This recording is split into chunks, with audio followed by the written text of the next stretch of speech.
Hello friends, it's Lisa and I'm back today with another video. This time I'm creating this living wall canvas. It's an 8x8 canvas and I'm using the Crafter's Companion subscription box. I believe it is number 4 and it's the Quilling flower set. If you're watching this right when I'm posting it, it's still available. If you're in the US, you have to get it through HSN, and if you're not in the US, you have to get it through the Crafter's Companion UK site, I believe. But here I'm going through and I'm showing you everything that is in it. So the first thing are some gusseted envelopes along with some regularly folded card bases. Then we have some colored cardstock. This is very thin paper, which is actually really nice. And there's a couple pages of each different color, and you have just the right space to cut the dies out. This box comes with the 2 dies, well, there's 3 dies that you see. So here there's an inside die and kind of a small daisy die, along with the die below, and this is some leaves. So you don't have a whole lot to work with once you use the paper strips that are below, but it's really nice if you do have some of the dies like I have. They're other quilling dies and they're perfectly sized for that. We also have some pattern paper, and this is very pretty pattern paper. I haven't used it in this video, but I definitely will use it. Next, I think my favorite is this one right there. So I'm just showing you all the different designs. Next, we're going to move on, and here are some little embellishments. They are foil embellishments, so you have a lot of butterflies with some happy words on it. If you want to pause this, you can and see there's 4 of them and all of them are the same. Next, there are these paper strips. So basically, they've been die cut out of this paper already, and all you do is have to just pop it out. There's some perforations, so it takes a little while. I suggest there's 2 of each paper. Just line them up and then push them through. So I did it all before, which I think is the best option, because then you're not continually having to stop and pop them all out. I did just fold in, there's a quilling tool in there, and I had to go back in just a minute and take it out. But there is a quilling tool, so that's really nice. Next, I'm putting them into these Totally Tiffany project organizer, which is how I store all my subscription box until I've used enough of everything in there, and then I load it into the rest of my system.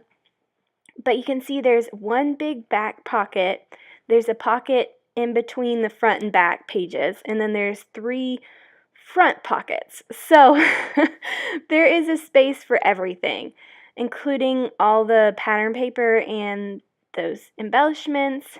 The dies, I'm going to go ahead and put in my regular storage system. I'm just not going to integrate them in yet. I use a magnetic sheet and these Tim Holtz, oh, there's the quilling tool. When I complete using the subscription box together, I'll take the Tim Holtz stamp set sheet thing that I have that stored in and integrate all those into my system. I did take out my other quilling dies, which I actually have never used before, so this was very exciting to get to use them in this project. I'm going to go ahead and use them again.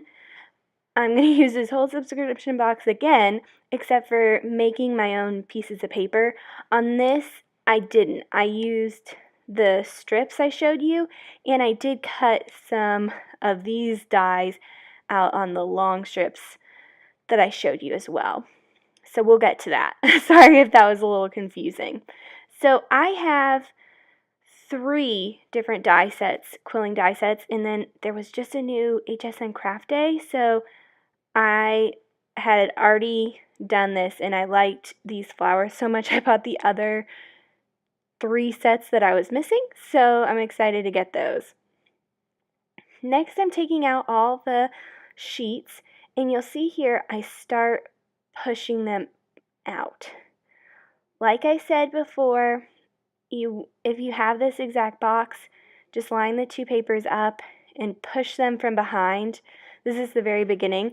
I get much better at it by the end, but I'm not going to show you that. Using the little quilling tool, the ball end, and just pushing through is the way to do it.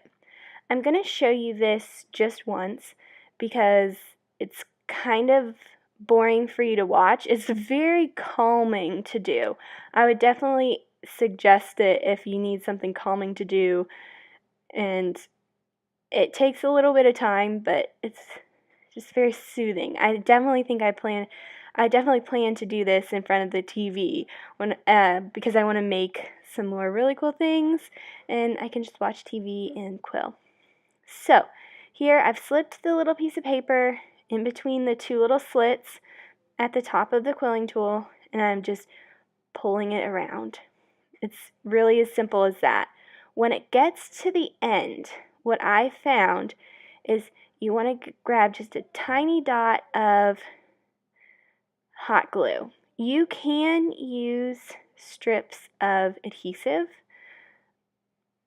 like the red line tape or something similar.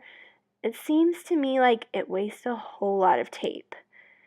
And the hot glue gun is really simple to use. You can burn your finger, but I have this AdTech Precision Pro heat tool, and I just turn it on, and since it stands up by itself, it's so easy to get just a tiny little drop, and I just glue that on. So you see there, I glue the end down, and then I glue the next strip's end down.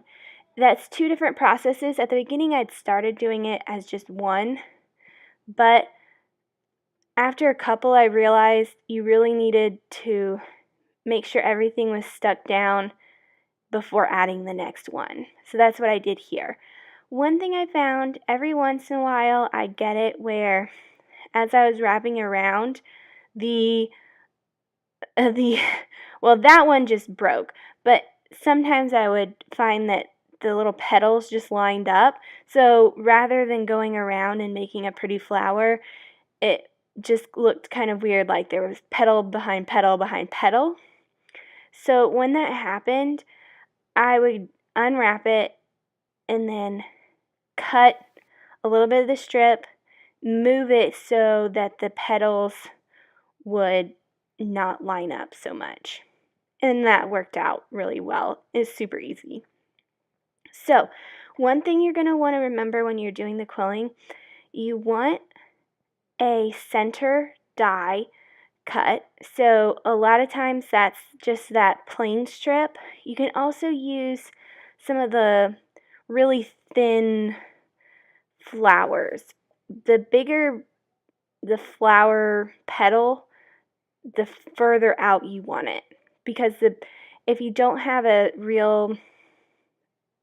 if you have a big center, it makes it so much harder. So here we are. I fast forward it because it does take a little bit of time. I do find that using it on the quilling tool through the whole process is easier, and you want to make sure you're turning in the same way all the time.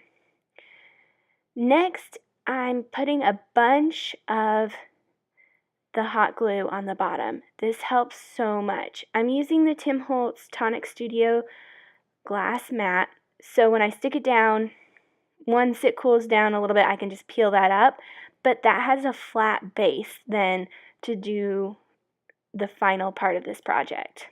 Next, I'm showing you how I cut out some of these dies. What I'm doing right now is just sticking them all together. So you can see those thin strips of paper that aren't die cut. That's what I'm using to do this. And they will be face up when I run them through my die cutting machine, but they're face down right now just so that I can stick all those dies together because I'm going to be making die cutting a lot. So I wanted them just stuck together. I did end up using my bigger Gemini plates, and that just was easier. But here I'm using the Gemini Junior plates, which do go through the big Gemini machine. I do not have a Gemini Junior. And I tried the Gemini Go, but these dies are too long. So you'd have to put them through twice to cut the full paper, which seemed a little ridiculous to me, so I didn't do that. I hope soon that they come out with some longer dies because that would be really fun. So here you see me trying to get this right. So all of the dies here, except for the two on the left, are really good for the center of a quilled flower. The two on the left I tried, but they were a little too thick. So you can put them right after you put a center in, but you want to put a thinner center. So these little ball ones on the left are my favorite, but you can also use just the regular line or the little daisy petals as well. Then I'll show you in just a second that there is a line with some, oh, I don't know how to explain it. There's one that has just some cuts, see on the bottom there, and it does look pretty cool when it's in the center as well, especially if it's actually die cut all the way out. Sometimes when a die has that many cut lines, it may not cut all the way out. When I used it with my big Gemini machine, it worked a lot better because there wasn't as many cutting lines or whatever going through the rollers all at once. So then I'm just sticking them back down, and I do that for about an hour or two while I go through every single one of those strips. I die cut every single one of those strips and then put them all in order together so I could start making more flowers. That's what I did both times, when I had the die cuts already and when I made my own die cuts. I put everything kind of colored together and then just picked out different colors. You can see there that I really went for inside darks with outside lights or vice versa, even some really fun colors. Next, you're going to want to curl the edges of those petals. When you don't do it, it looks pretty good, but when you curl them, just take the time to actually curl them, it looks so much better, so much more flower-like. Sometimes you'll find that your flower doesn't come out perfect. If you're looking right now, in the top left of my canvas, you'll see a white flower, and you can see that there's some space. You'll find that. That's going to happen. Don't freak out. You can take a petal or two off and then glue it to the side to fill that in, or if you're doing something like this, you can just kind of hide that and not worry about it. So there we go. See, look, if you look on the right side, you see how much nicer that looks as a flower. Next, we're going to start gluing these down. You'll see how easily they stand on their own, and that's because I put some glue on the back. Now I'm putting more glue on the back to actually glue it down to the canvas. I did spend some time and paint the back of this canvas. I didn't include that in this video. While the canvas did come out looking really cool, you don't actually see any of it. If I did this again, I would have just painted it a light green, like one coat even, of very light green, and called it good. There you can see I'm actually hiding that error that I'd made, or where there wasn't a great coverage of petals. And next I'm going to go through and tuck everything in and out. It's really simple. For being a kind of long process, this was actually a pretty simple project. It just took some time. I definitely want to do this again. I'm going to put this on my wall when I finally move into my house, which should be in the next 2 to 3 weeks, theoretically.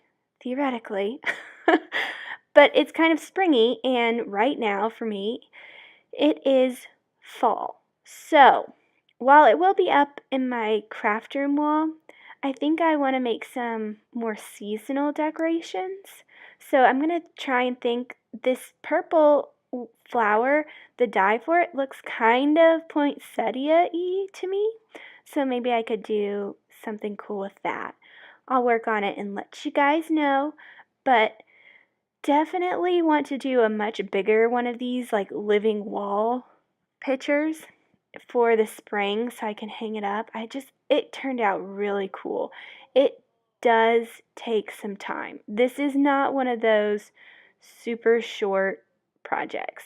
And here you can see this was my very first quilled flower. It turned out kind of funky. But you don't need to worry on a project like this where you're using so many. The faults you can hide, and even if you do show some of them, it doesn't matter because there's so much going on.